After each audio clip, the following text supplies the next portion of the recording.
Do you want to improve at a quicker pace? Check out the GitGud Course. Instead of just understanding concepts, you'll learn how to implement them directly into your driving. What makes it effective is the approach and practical drills. Together, we're gonna focus on breaking down those complex concepts into small digestible bits that are simple to understand. Everything from the course was tested and refined during the years in coaching sessions, so what I ended up with was the ones that I saw were the most effective. Let's elevate your racing skills together.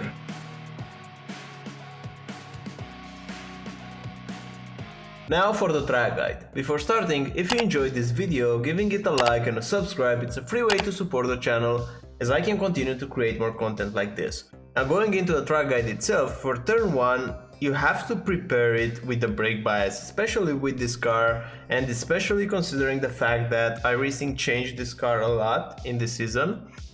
This car will lock up the tires a lot quicker, so you have to bring your brake bias downwards, especially for T1, but in general I'm running with a -6.7 on the brake bias, so this will allow you to hold a higher pressure on the braking, and it will allow you to brake a bit later and gain time on entry, which is exactly what I'm doing here. So for T1, my reference for braking is close to the 150 meter board. Here I'm applying the brakes. As you can see, I'm just hitting the brakes. You can brake just a bit earlier than that. I think this was a bit too late, and as a result I will miss cutting as much as I can out of the curb, and I will lose like 0.05 into this corner compared with my previous lap.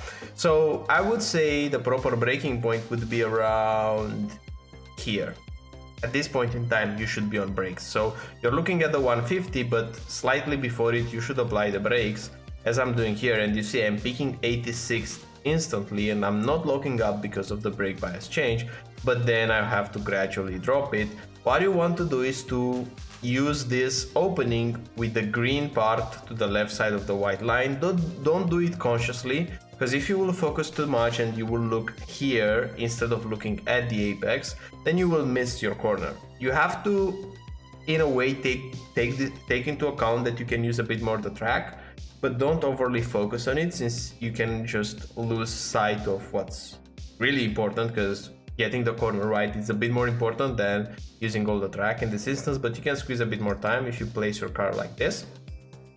While going into the corner, you should aim to cut as much as you can with lower percent under braking, and in between those two corners, in between the chicanes, you should give a blimp of throttle like I'm doing right now, then drop it again and cut again as much as you can, and then put the power back on.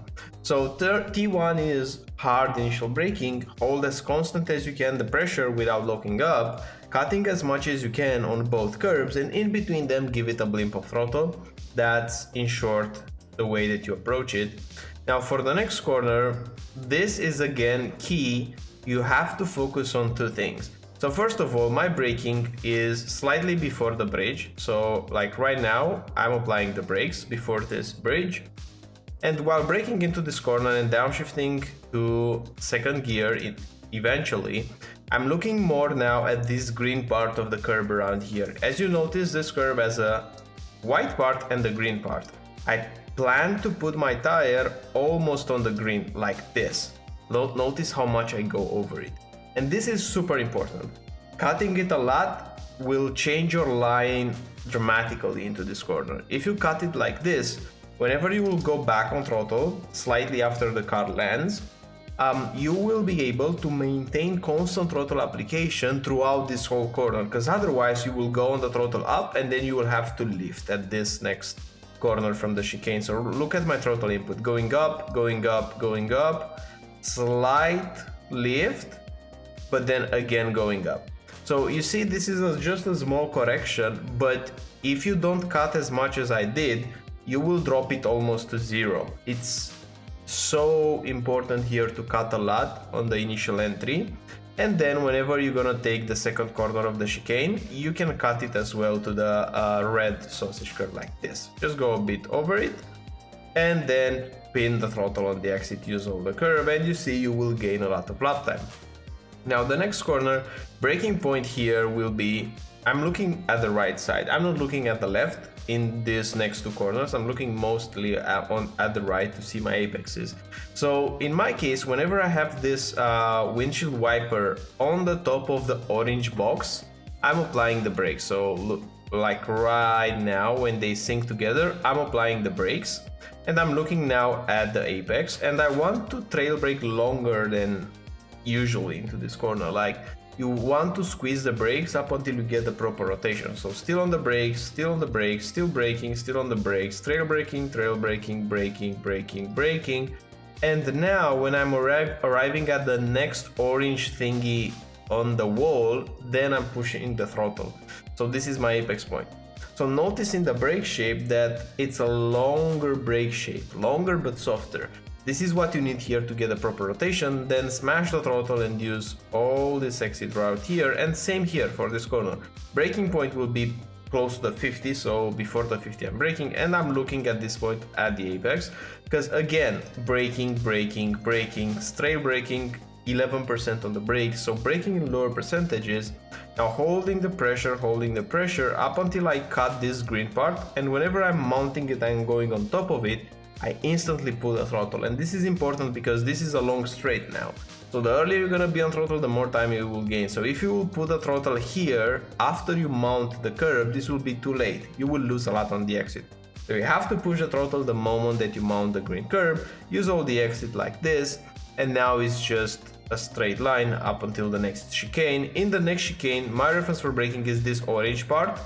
Here on the wall, I will brake slightly before the orange part, and in all honesty, I think you can brake at the orange part. It was a bit early here, so I was up 1.1 tenths.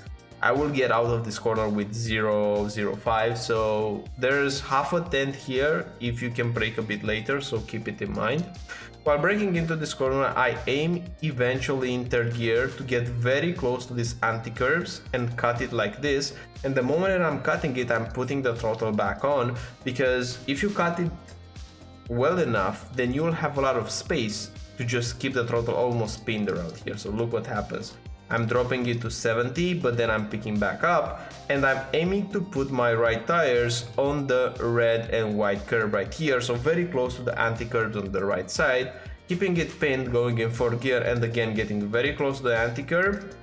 Small lift whenever I hit the curb because the car will get unbalanced, but then pin it back up. And notice that I can use this part of the track without getting an off track. This is key again, because this is how you know that you push it close to the limit and you're using a lot of speed into the corner.